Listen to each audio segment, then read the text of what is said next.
Are you someone who's interested in bird watching? Have you ever made your own aviary? That's what we're going to look at today with Wingspan. Let's get into it.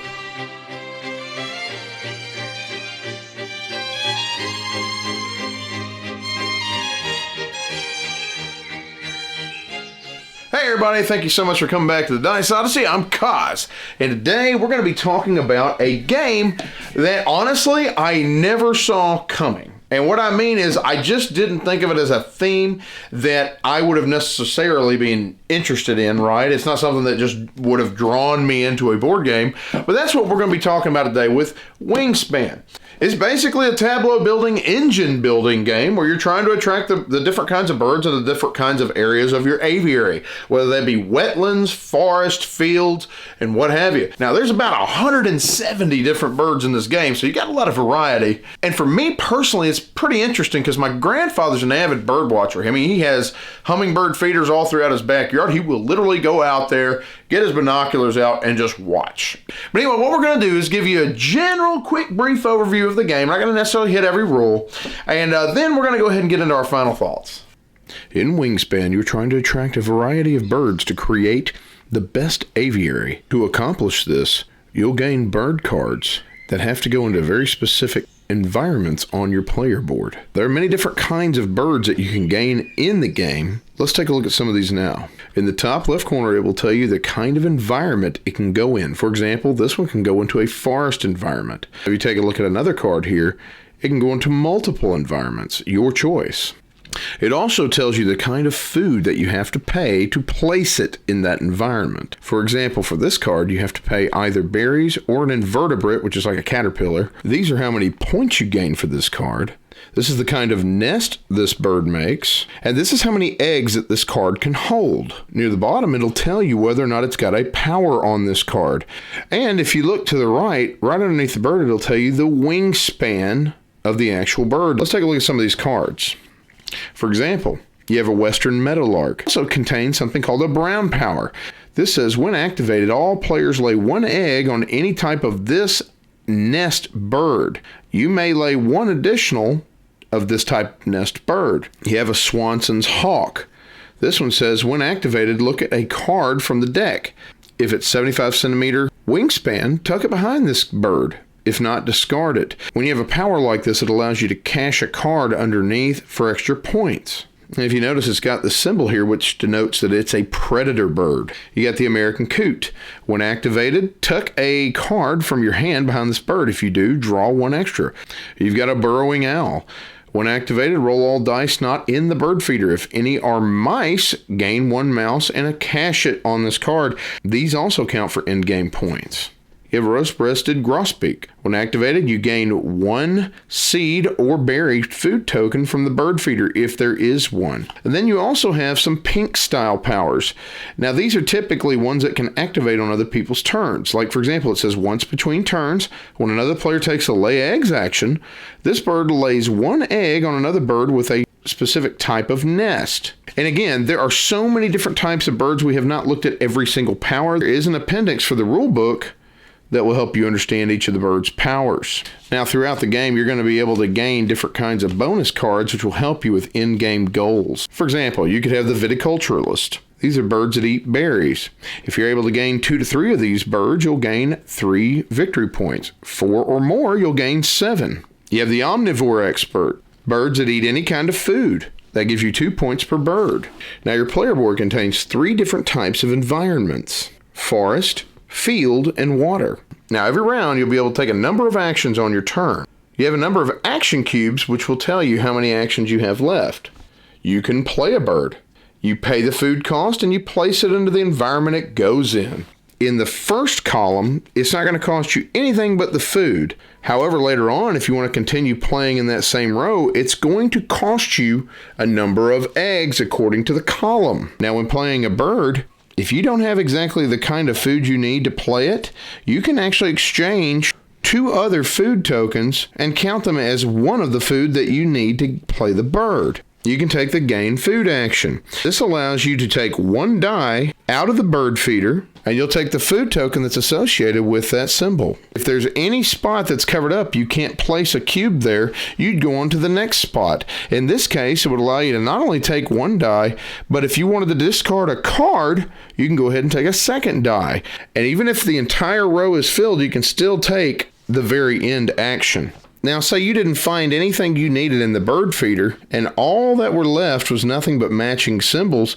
Well, then you can go ahead and take all the dice, even the ones that are outside of it, and re-roll to try to gain what you need. Next action you can take is you can lay eggs on birds. And just like the gain food from bird feeder action, you have to take the leftmost spot that's actually available to you. And you take the amount of eggs and place them on any birds that have any available egg slots left. The other action you can take is you can draw bird cards, and it works very similarly to the last two that we discussed. You may draw from the market area or even the main deck area. Now, whenever you take an action from any of these three habitats, if you have any brown powers, you then move your action cube onto each individual card in succession to the left, and you activate the powers you find there. Now, at the end of every round, you'll have a goal card that you can possibly score on. If you use the green side, it's a little bit more competitive, and players can place in first, second, third, or nothing. On the blue side, a little less competitive. Everybody has a chance to score at least 1 point if they can at least meet the goal card markers.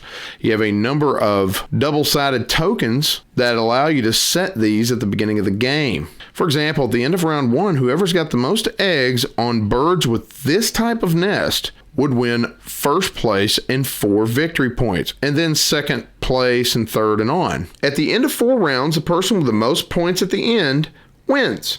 Now let's get back to my final thoughts.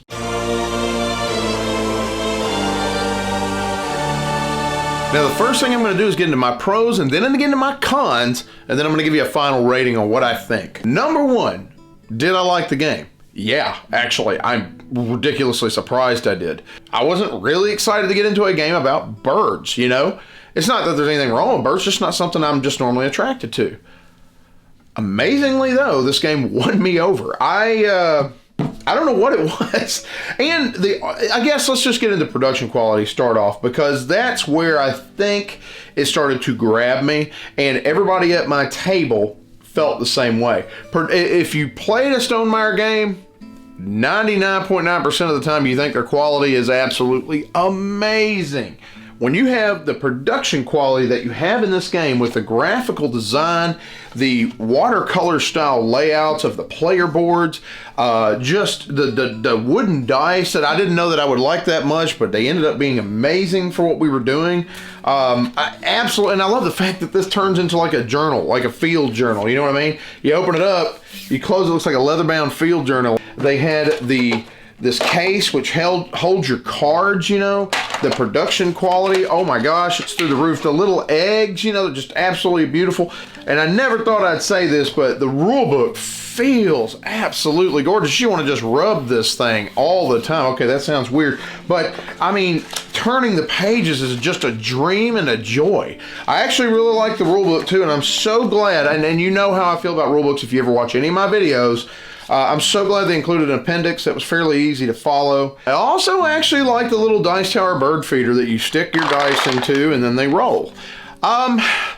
Storage might be a problem. You have to take it apart more than likely depending on what you're doing with your box, but you know, that's not a huge issue, but it is one of those things.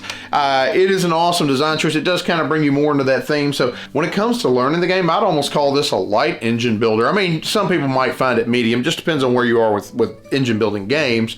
But it's a pretty light game in general. I mean, now, there is some thinkiness involved when you start getting your engines up and running and figuring out how to combo your birds. And we were finding ourselves playing this game for maybe an hour, maybe just a hair over an hour. And even at like I'd say a 2-player, you're probably playing at about 30 to 40 minutes. We played this at 2 and 4, and I actually played the solo game, and we liked it at every count. Now, I didn't play this at 5, so I don't know that I could give it a negative, because even at 4, once we knew what we were doing, things were just kind of skimming right along at a good clip, you know what I mean? The theme itself is going to abstract out a tiny bit here and there. I mean, because some of it may not necessarily make sense in terms of a thematic flavor, you know what I mean? Like you might have some birds that other people own that might benefit off of something your bird's doing. Maybe that's a possibility in the wild, but I mean, when you're playing at the game table, it doesn't seem to make complete sense. But the theme otherwise seemed to make sense in other respects. For example, there are going to be some kind of birds that are only going to go into certain kinds of environments, you know? And then you're going to notice that, like, for example, a lot of the birds that go into the wetlands are going to eat fish. Several of those are going to eat fish.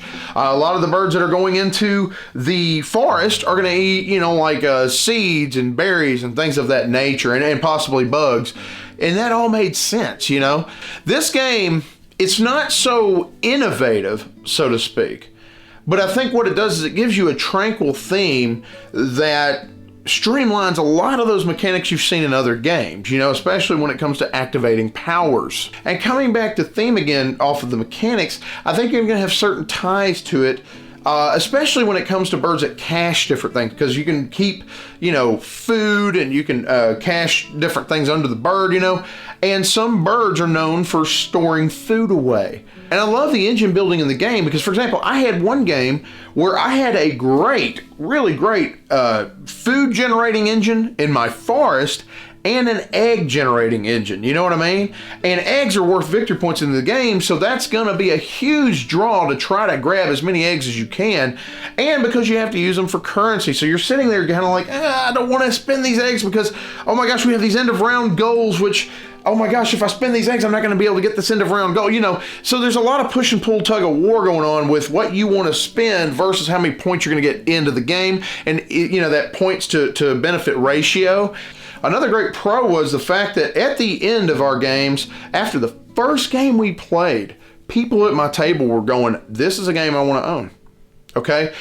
That's a pro in and of itself. They had that much fun with it. And keep in mind, many of the people that played with weren't necessarily attracted to the theme. Now, were there any cons?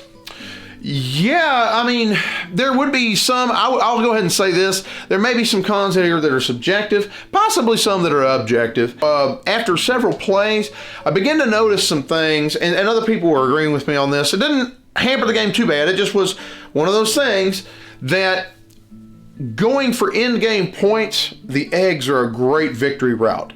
And a lot of people tend to scramble for them nearer to the last round. And that was happening over several games. It doesn't break the game, but it's definitely a very obvious path to go for, is just try to hit as many eggs as you can. Now, I have seen somebody do that and still lose. You know, I've seen people lose doing that. Another possible con that somebody actually brought up at the table was the fact that as dependent as you are on that card draw, it's possible, and even though you have the open market, it's possible you're not getting the type of birds that you necessarily need to complete those in-game bonus cards that you get. And keep in mind, you can gain more bonuses as you go depending on cards, you know, what you get from a bird, special powers and all that. But sometimes it also worked against the end of round goals. You may have just been totally, you know, screwed over on not being able to get the cards that you needed, being able to, you know, take specific action that you needed to generate what you needed for those end of round goals and those end of game bonuses. Now, that doesn't necessarily mean that it's going to break the game for you, but we did see that a little bit, you know. Sometimes you just can't get certain things done and you have to switch strategy. So you're going to have to be a little more tactical.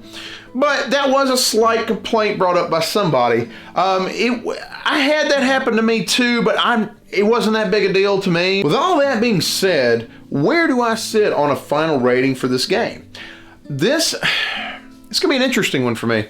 This is a game that I'm very happy to own. I'm very excited to keep because I can get family into it. What can I say? The hype was immense for this game, and I just didn't think it could live up to it. It won the Kennerspiel, you know, award, which is one of the most prestigious awards in the entire world. I give this about a 7.5 out of 10. I mean, nobody at my table said they didn't like it. Everybody generally enjoyed it. Some of them wanted to buy it. Does it live up to the hype? That's hard for me to say. I don't think the hype was so ridiculous for this game, so ridiculously high. I don't think almost any game could have lived up to it. So I'll say no, but that doesn't mean it's a bad game. It's still a great game, I think. It's just, this isn't necessarily going to be a game for everyone. That theme is not going to do it for everybody. And again, if the game wasn't as good as it was, and the production quality as good as it was, the graphical design and everything, I wouldn't care about this game, at least in terms of the theme, you know? But I think if you give it a chance, you might actually really enjoy the mechanics. I mean, the mechanics are smooth as butter, you know, as butter. So have you played it? What were your thoughts on it? Thank you so much. You have a blessed day, and game away. This video is brought to you by Fallen Dominion Studios. Check out their website at fallendominionstudios.com.